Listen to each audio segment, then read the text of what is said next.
Honorable members, as you recall, on 19th October 2023, the presiding officer granted executive 30 days to respond to matters that were raised by leader of opposition. The Minister of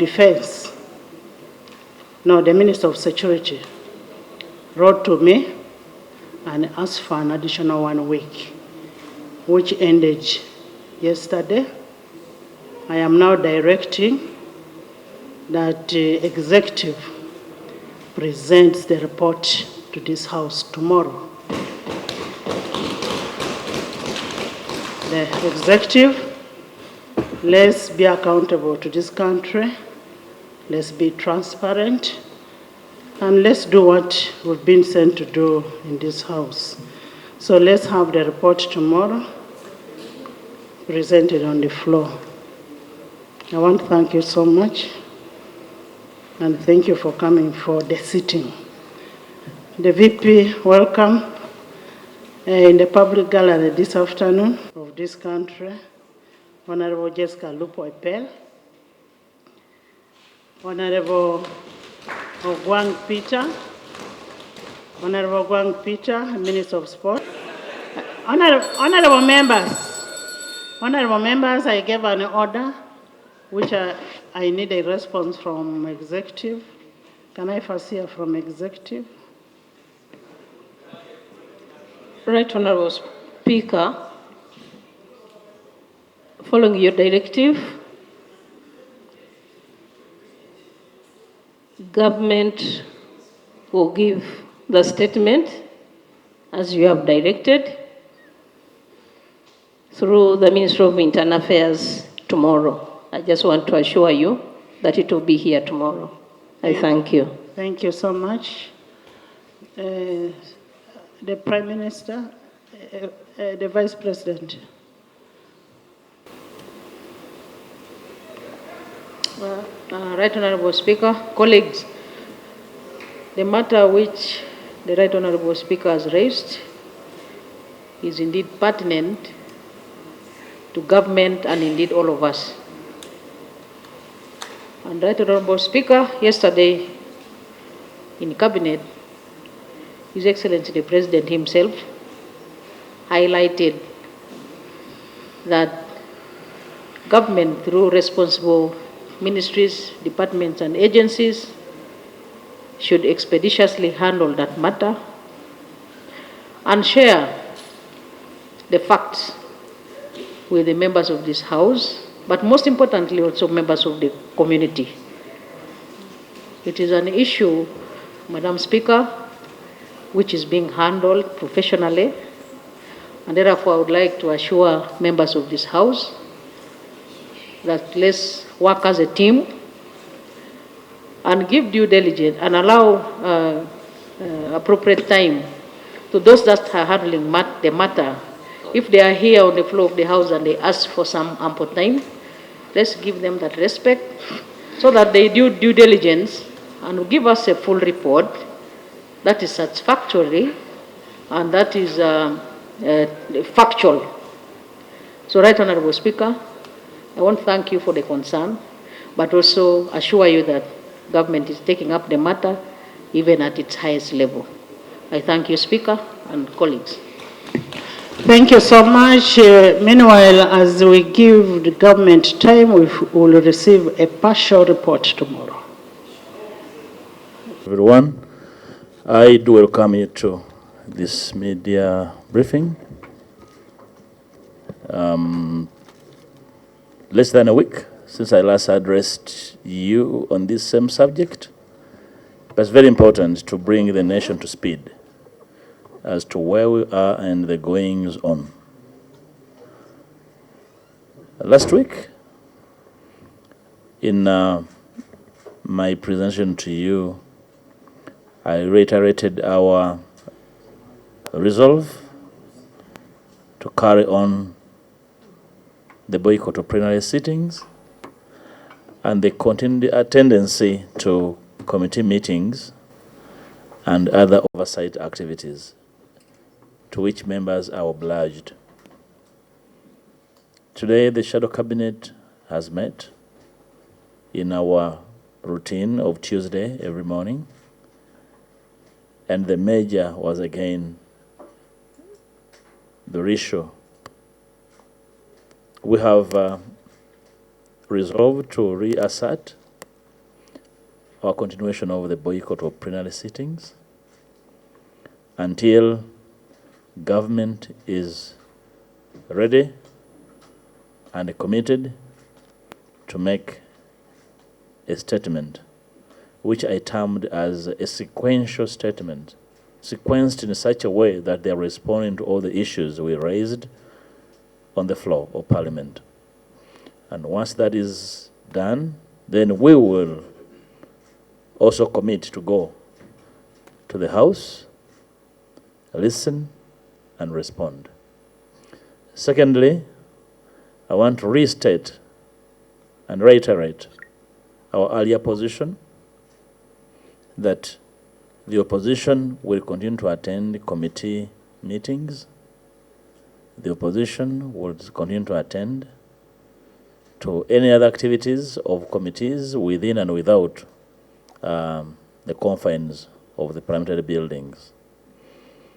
And by this communication, I want to ask of our members chairing committees, oversight committees of Parliament, the four accountability committees, Park Central, Park COSASE, Park Local Government, and Government Assurance, to continue doing their work.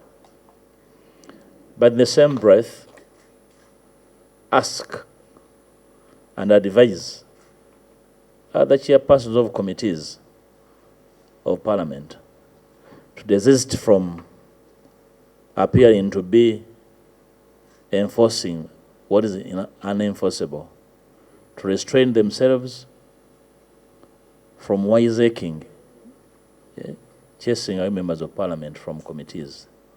They have no such power. They are acting in total disregard of the law and common sense. So they should desist from doing so. And I want to ask my members where they find it to defy any chairperson attempting to do so. First of all, last week we had the party whips. And probably the mistake we made, we never give them occasion to speak on their own. But right now, every party literally has stated its position, and there's not anything to hide from. Including this morning in the Shadow Cabinet, the DP whip came to communicate a party position. I don't have powers to reprimand whips. That's not my space. My space is to lead the willing and to persuade the misled. That I am doing so well, and don't be shocked to answer to my brother's question here, relatedly, that whereas party headquarters are trying to assert their presence here, I can tell you that the members have defied most of their party headquarters. It's not good for a party to a member to defy their party. It's not something I advocate for. Members should always listen to their parties, but as long as the parties are commanding them to do the right thing, I encourage members to defy parties that are ordering them to do the wrong thing. I am a consensus builder, and I love consensus. But it must be consensus on matters that are really serious. But if you're going to ask members to simply play compliant to government whims in failing to account for human rights, then that party should be defied. Anybody saying that the budget framework paper has come, we have been in Parliament. What do you do with the budget framework paper when it comes? It is simply laid. So people are willing to simply go and receive a BFP laid. Is that serious business? It is laid and sent to committees where we actually sit. So have members forgotten how Parliament works? Laying, sent to a committee where we actually are. So I encourage members to educate their parade quarters how Parliament functions.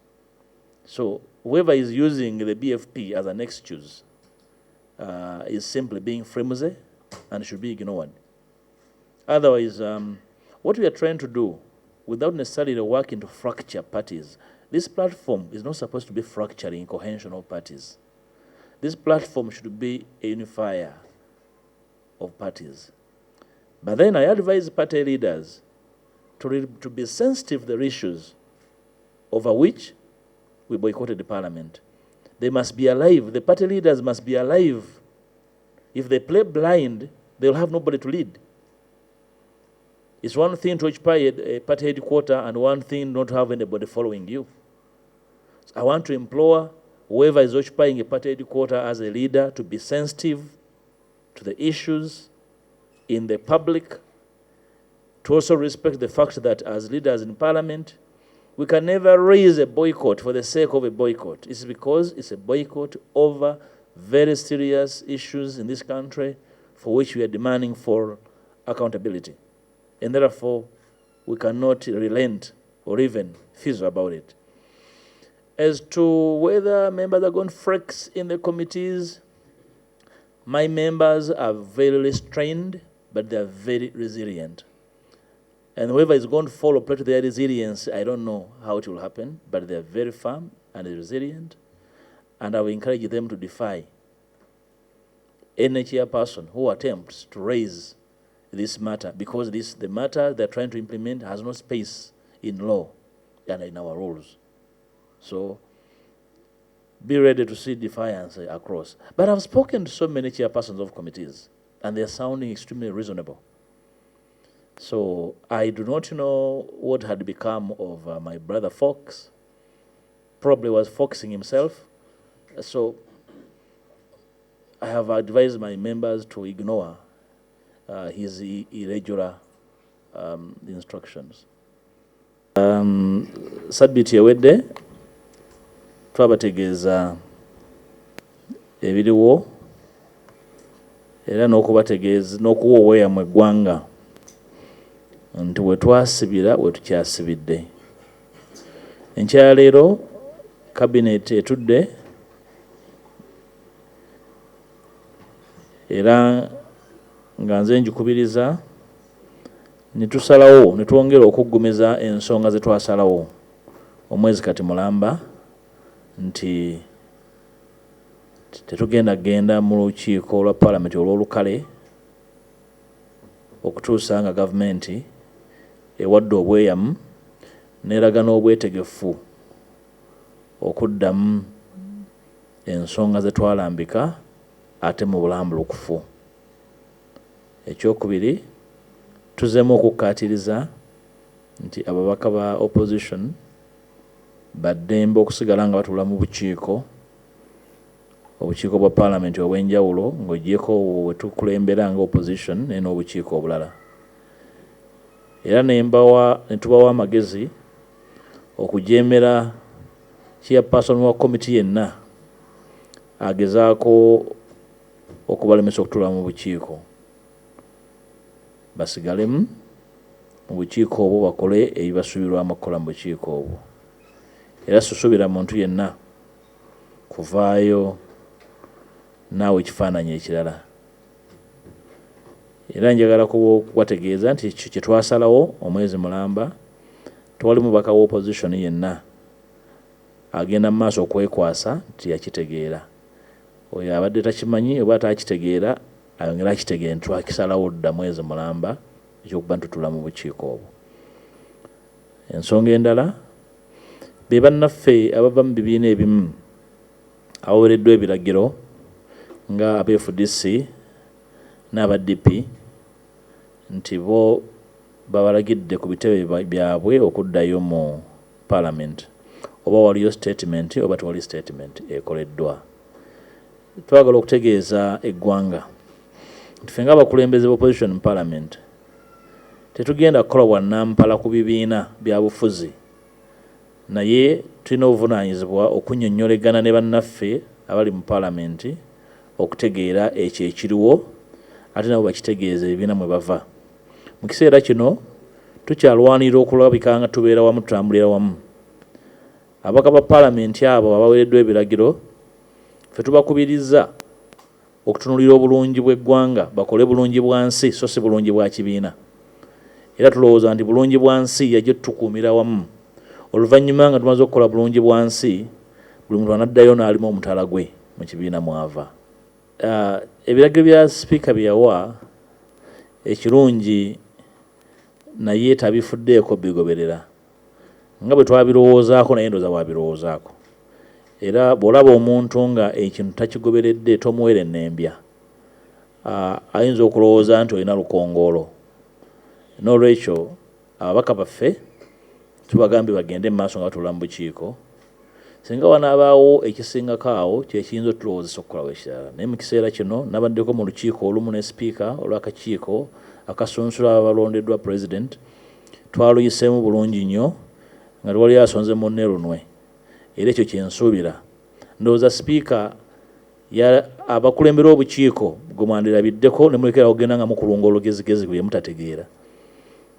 Nga muwa ebiragiro ebyekimpatiira obanga omukulu wa Parliament yabalaze ekyo okukola nti olwo olugezigezi lwe mukulunga terulina makulu, ababaka baffe bagende mu maaso. Swagala kulaba ababaka nga batyoboolebwa ng'ekyakoleddwa mu kakiiko ak'amateeka. Era ekyewuunyisa nti abakakubiriza nga nabo bannamateeka nga n'amateeka agatandikirwako tebasobola gataputa. N'olwekyo ababaka baffe mugende mu maaso mu bukiiko obwo, mukole omulimu gwammwe, mukole obwakalondoozi mu bukiiko obwo. Ebinaaba bisinzeeko awo era tujja kuba tubikkaanyaako nga bwe tukola bulijjo nga tudde wano ffenna. Tubawulira abakulu abo era tubawa ekitiibwa. Ekyennaku abo bonna abawakanya kye twakola tewali avaayo na kyakukola kirala. Nindiridde bye batuwaako amagezi okukola naye sinabiraba mu buwandiike bwa mu bigambo byabwe. Njala kulowooza nti nabo ekyokukola tebakimanyi. Bawe omukisa ffe abamanyi kye tukola, tubawe obukulembeze ku nsonga eno. Naye ekyokugamba nti batugamba nti batutegeera, bawulirize bajja kutegeera. Ekyokubiri, tetulina njawukanya lyisuze mu bibiina. Ensonga eno bukyalwanga lwa mmindi etugasse ng'ebibiina ebyenjawulo. Mubadde wano mu press conferences bwe mpita caucus eyawamu opposition, ababaka abajja mubalaba mu bungi bwabwe bajjayo ekifaananyi eky'ebibiina byonna ebiri mu opposition. Naye n'ababaka abakulembeze b'ebibiina njala kubawa amagezi nti ensonga bagikwate n'obwegendereza. Bayinza okwesanga nga bakulembedde entebe zaabwe na bizimbe ng'ababaka tebabalina. So baggule amatu, bawulirize, bagoberere. Sinza omu kubaagala ababaka bajeemere ebibiina byabwe. Naye ensonga eziriwo abakulembeze b'ebibiina batazikwata na bwegendereza zijja balaka nga beekulembera na ssimbo za bibiina byokka na ntebe ze batuulamu. Well, this morning we have had an in-house meeting regarding the investigation, regarding to the issues we are investigating. The prime witness, and that is the Honorable Kinyamatama, wrote to this committee that she will not be able to appear before us due to some circumstances beyond our control. And we have accepted that because we need to give time to every witness whom we have summoned to appear here to prepare himself or herself. And that's why today we have had an in-house meeting to decide when can we be able to resume. And we have resolved that on the 7th of December, the committee will continue with the investigation into the issues of the misconduct of the Honorable Member of Parliament, Honorable Zake. That is on the 7th of December. Regarding the standoff in the various committees, especially here, you recall there was some rumors being reported that some members were being blocked, that the security was blocking people at the gate, and we ruled over that. We said there's no one, there's no security block, no one has been blocked. The Speaker last week made a communication, but that communication should have been forwarded, should have been directed, should have been forwarded to the committee leaders. The directives which the Speaker gave in her communication, it was in regards to Rule 85 of the Rules of Procedure, that is the general behavior of members of Parliament. And we looked at Appendix 5, F12 rather, Appendix F12 of the Rules of Procedure, which states that for any matter which is not provided for members may seek advice of the Speaker or of the Committee on Rules, Privileges, and Discipline. The directive of the Speaker regarding suspending members who have not been appearing in the House for 15 days and so forth, those who are on the sit-down strike or have walked out of Parliament, it has not been provided, and we find it very difficult to implement that. No sectoral leader or no chairperson of any committee can legally stop any member from attending, because no written communication has been forwarded by the clerk to the committee chairpersons. And that's why yesterday I asked the Honorable Lokwago, can you give that evidence? Can you provide that proof that yes, a directive has been issued and this is? Because you cannot quote that, yes, the answer states that the answered record shows that the Speaker gave a directive. But that directive cannot be implemented if the clerk has not forwarded it to the to the chairpersons of the different committee. So we are waiting whether the clerk will forward it this afternoon or tomorrow. In any case, regarding this issue, the work of the Committee on Rules, Discipline and Privileges of Parliament, one of its cardinal rule or mandate is to guide the presiding officers, to guide the Speaker and the Deputy Speaker in the implementation of the rules. Much as they are the sole custodians of the rules, they are also to be guided. Everyone is entitled to his interpretation, but the truth would still stand. The Speaker communicated, yes. It was verbal, recorded on the answer. But a directive has to be forwarded by the clerk of Parliament. That is when the directive will begin to take on. It is we can seek guidance from the Speaker, and the Speaker can also seek guidance from the Committee on Rules, for which we have already done. We have already met the Speaker on the same, and whatever we have discussed with the Speaker cannot now bring it here to you people, because we have not been given the mandate. I'm not the spokesperson of the Speaker. You know, we communicated to all the members of this committee. We wrote to them that they must all come, they must come and attend the committee meeting. And that's why you look at the composition of the members. You see now an FDC, a new, what have you, Cecilia Guala. So the directive is that our position as committee on rules, no official communication has been forwarded by the clerk to the committee chairs to stop any member from attending committee meeting. That's the position. So we want to put the record clear. Okay. He acted on his own, and I think that is the excitement, legal excitement. I call it legal excitement of the Honorable Chair, because he should have known as the chair of legal committee that for one to act on the communication of the Speaker, there must be a formal, a written document that you can prove, you can lay that this is what I have, what I've received from the clerk, and I'm acting on this. So it was just a legal excitement of the Honorable Fox.